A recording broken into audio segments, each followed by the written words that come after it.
without crafting. Yeah, Madhouse is like the best one I've seen without crafting. I don't know about the PvP track ones if there are any. LOL this haste. Yeah, E-Man, just to let you know, weaponsmithing and arcane, I can craft anything 700 plus now. Oh, hell yeah. Have you opened up any crates? Like your aptitude crates? I haven't crafted yet. I'm going to do some swords later, probably.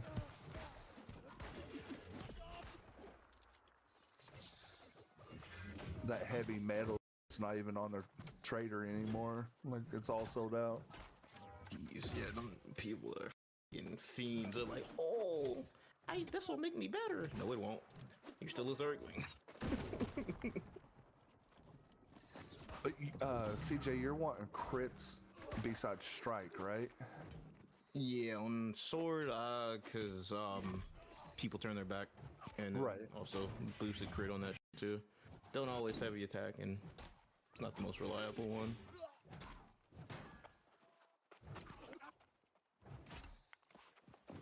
And also right now, my main weapon typically has plague strikes on it. Sundering. Come on, E-Man. Come on, get the clip. Get the clip. Yes! Get the clip. Dude, trying to get away from me. Alrighty, guys. I got another build video for y'all. This is going to be the Abyss SNS No Magicka weapon build, as I like to call it, the Dracula build. Season 8 is finally here. So I wanted to kick off the start of the season by checking out this really cool artifact that really pulls this build together. We've got the Vampire's Vestments. Guys, this build makes it so we don't have to run a Magicka weapon with Abyss because of its intrinsic perk Drain. While below 95% health, hitting a target will consume 10 mana. If you lost mana this way, that attack grants 10% lifesteal. If using a Magicka weapon, only abilities trigger lifesteal, and basic attacks generate 10 mana, and it's got a cooldown of half a second per activation. So since we are losing that mana from every attack with Abyss, we are also gaining that extra 15% damage from Abyss without even running a magic weapon. It is so cool. When I saw this artifact in the patch notes and I saw the intrinsic perk, immediately I thought Abyss, and I was like, I gotta put a build together and get this out to you guys pronto. So it comes with health and shirking heals, and I went ahead and put enchanted ward on there to give us some more mitigation. And then starting out with the helmet, we've got a piece of Frigid Dawn. Now in season 8, Frigid Dawn did get a bit of a nerf, but it's not too bad. Honestly, I think Frigid Dawn is still very viable. That illegal perk combo of Elia version enchanted ward on one piece is still very strong. And then for the gloves, we're rocking medium gloves with contagious upheaval, shuriken heals, and health. Since we are running sword and shield, contagious upheaval is a must-have perk for this build. It really boosts the damage for upheaval, as well as hitting a target transfers 2 active debuffs from yourself to the target. And of course, we have another piece of Frigid Dawn, so rocking 2 pieces of Frigid Dawn. This is also going to be a full shuriken heals build, 5 pieces of shuriken heals. And then lastly, with the boots, we're rocking medium boots with hasted vigor, shuriken heals, and invigorated. I always run at least 1 piece of hasted vigor on all my builds. It is such a great perk, and when I don't use it, I notice it a lot, because the potency of incoming damage over time effects is reduced by 7% per armor piece with this perk, and taking a hit while inflicted with a dot will grant 10% haste for 5 seconds. And then just having that 1 piece of invigorated, it reduces, you know, the base duration of weaken, disease, exhaust, and rend by 16%. That is kind of a bit of a flex perk. I thought invigorated is a pretty nice perk to put in that flex spot. And then we're rocking the Jagged Flotsam for the round shield. This is a really good round shield. It comes with Accelerated Resolve and Keenly Jagged. I went ahead and put Sturdy on this. Sturdy is a phenomenal perk for a round shield.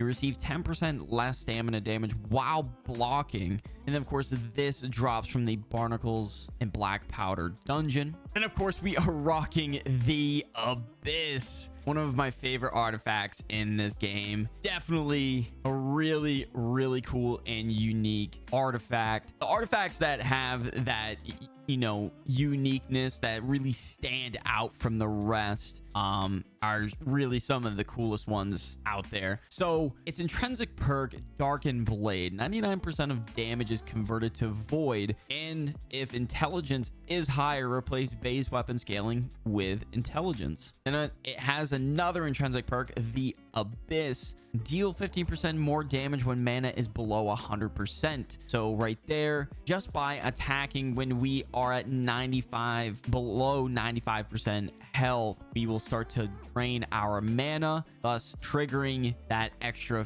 15% more damage from the Abyss. And then it's got an Abyssal Attunement on it, refreshing move, so reduces the cooldown by using light and heavy attacks. And then I went ahead and put Crippling Reap on this weapon. Crippling Reap on the weapon is so good. Targets hit by Reap are slowed, reducing movement speed by 50% for 4 seconds. That is a very strong slow, and the amount of range that you have on the Crippling Reap is insane. You're even able to pull people from keeps, and oh man. Now you could run Enfeebling Maelstrom as well. That is such a great weapon perk to run. Feel free to change that up to your liking. Like I say in all my build videos, this is just a template to build around, fine tune it to your liking. You know, what works for me may not work for you. Now with this sword, guys, a lot of y'all may not have this sword as far as, you know, perks go, because the season just started. So there are some new perks out there that are really good, also very expensive on the market, and that is Sundering Stacks. Now, this perk alone is going for over 100k on the market right now, and you can only get them from aptitude traits, from weaponsmithing. So I highly recommend not buying this craft mod until that price comes down, because that is just absolutely ridiculous. But hey, if you're, you know, selling them up there, you know, people are buying it, so get your bag, man. I'm telling you, if you want to make some gold, there you go, crafters out there, man.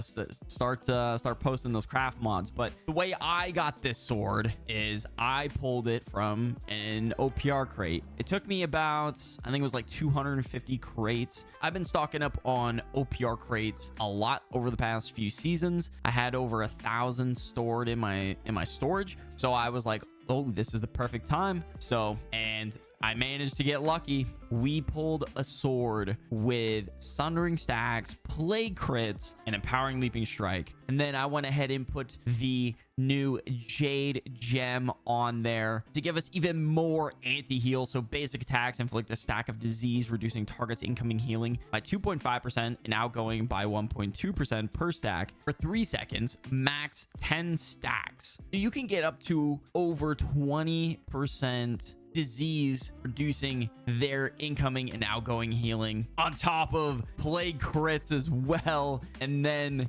of course we get the Leaping Strike to really boost our sword attack damage by 33%. This is one hell of a sword. Like I said, guys, I totally understand if you don't have this sword. A great alternative is the Jackalope Antler, and it drops from the Garden of Genesis dungeon. That is a phenomenal sword to run as well. Then with our Heartrune, we are rocking the Stalwart Heartrune of Stone form. This gives us the Mending form to heal for 65% of the Heartrune damage per second. Wow. Active and reduce outgoing damage by 20%. I really like this Heartrune. I run it on all my builds. It is a really good Heartrune for 1vx and, you know, outnumber PvP. Then with our amulet, got a Gorgon's amulet with Divine to boost our lifesteal and incoming healing from all resources. And then slash protection. Gotta have slash protection now. It is so strong, and since there was a slight nerf to the Moonstone ward, I think having slash protection has kind of taken over as far as a protection on the amulet. But feel free to use thrust damage protection or even flame protection. And then just health to increase our max health by 7.7% of the base value. With our ring, we've got leeching to stack more into that lifesteal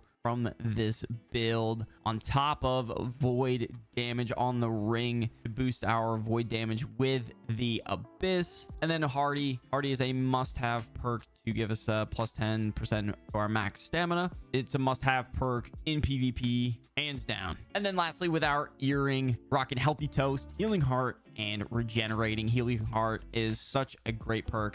I run this on all my builds. And with the new update in season 8, our survival potions have gotten a reduced cooldown by 20%. So you no longer need refreshing toast for your survival pots. So healing heart is definitely a really good option to run. It's just another source of healing, which I think is very much needed when fighting outnumbered. It's the difference between life and death. Just when you get that Heartrune, you get that quick burst of heal. I'm telling you, do not sleep on healing heart. As far as our resistances go, we've got 24.9% slash damage, 9.5 strike, 9.5 thrust, 24.9 standard damage. That is our bleed resist. And then we've got 7% elemental across the board, except with fire damage, we've got 13% resistance. This is with running 4 onyxes, 3 opals, and 1 ruby, and 2 of those I have 2 rune glasses of void damage to really boost our void damage.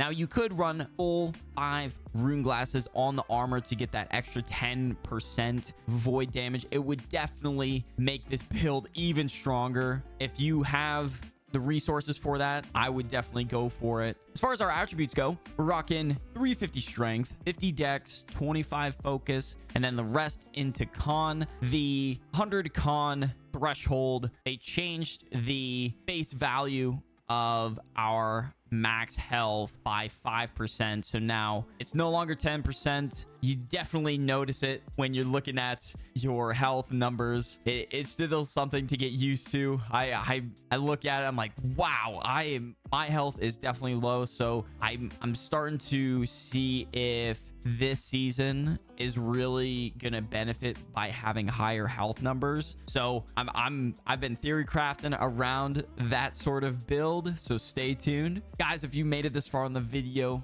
be sure to drop a like if you are enjoying it, as well as if you're new. There will be plenty of other builds like this one in the future. Be sure to hit that subscribe button. I'd really appreciate it. Starting off with the Great Axe skill tree. Be sure to pause the video or take a screenshot. This is what I'm rocking for this build. Now, what's really important is getting the Bloodlust ultimate. When looking at a foe within 14 meters, you move 20% faster and gain in power, dealing 15% more damage. Now, this is a great perk and honestly a must-have passive because of not only being able to chase down those runners, but also that extra 15% more damage you would be dealing to them when you catch up to them. And we will definitely be able to catch up to them because we're also running charge and on top of running reap. Now we have crippling reap on the weapon, so we will be slowing them by 50% from crippling reap on the weapon, as well as we have the hunger passive to heal ourselves for 30% of the damage done by reap, on top of all of the lifesteal that we are getting from our chest piece and our ring. And since we have the final passive in the reap skill tree. That is the fatal attraction. After pulling, you perform a spin attack, dealing 115% weapon damage. Just another attack in your toolkit is really nice with the Great Axe. And of course, you have feed as well. Great Axe attacks against foes below 30% health heal you for 10% of damage done, and you will be doing a lot of damage with the Abyss to really benefit from this passive. Another great passive, Gravity. After you pull a target, they are rooted for 0.40 seconds, preventing movement during that duration, on top of running Crippling Reap. Guys, that is also very strong. But we also